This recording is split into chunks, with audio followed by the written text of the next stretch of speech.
Hey guys, this is Jess and Jake, CFit Studio Exercise Library. Who's going to be performing the deadlift for me? Come on up here, Jacob. Okay.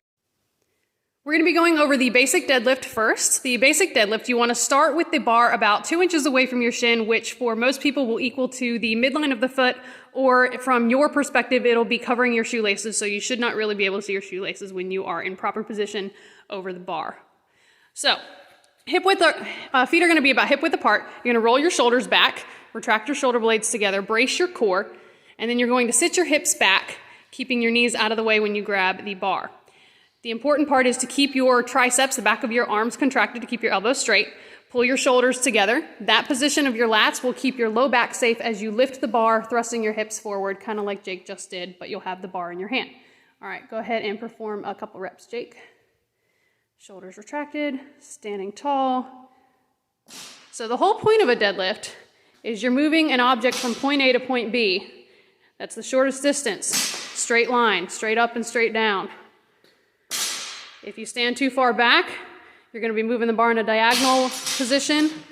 Whoop, and it will pull a little bit excessively onto your low back, and that's not really good for body mechanics. It's not the most efficient way to perform the move.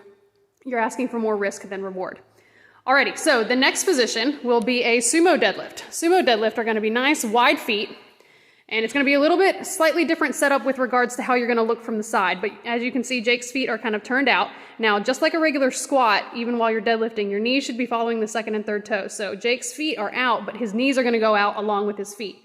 Unlike a regular deadlift, you're not going to have a wider position. Your shoulders are still going to be back, your core is going to be tight, but your hands are going to be a little bit more narrow towards the center of the bar, shoulder width apart as you grab. Now I'm going to move to the side so you can see what he looks like from the side. Go ahead, back down in position. So you see he's still in a deadlift position, not quite squat, but he's still a little bit more upright than the other position.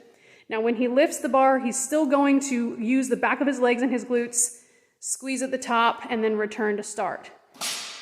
Very good. I always like to cue people to pretend there is a sheet of plexiglass in front of you so you don't bend too far forward and you won't knock your head. And apparently those green things are not working for us today. All right, last but not least, we are going to do a wide grip deadlift. I really enjoy this deadlift because it can really help a lot of guys with the ever-desired V-taper. This will give you broad shoulders and a narrow, small back. But again, with any deadlift and any move, really, you should really keep your core nice and tight to protect your low back.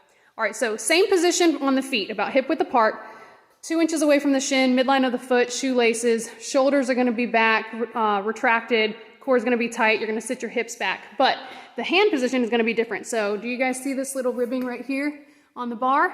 That's where Jake is going to grab his hands, and you see how wide they are. They are wider than shoulder width apart.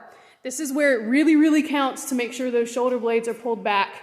He's still going to stand and set it down. Go ahead and do 3 reps, Jake. Moving the bar in a straight line up and down. Now the only difference is he's still activating his glutes and his hamstrings, but he feels a lot more tension up in the upper back and in the shoulders, and that will also help with posture. All right, if you guys have any questions, let us know.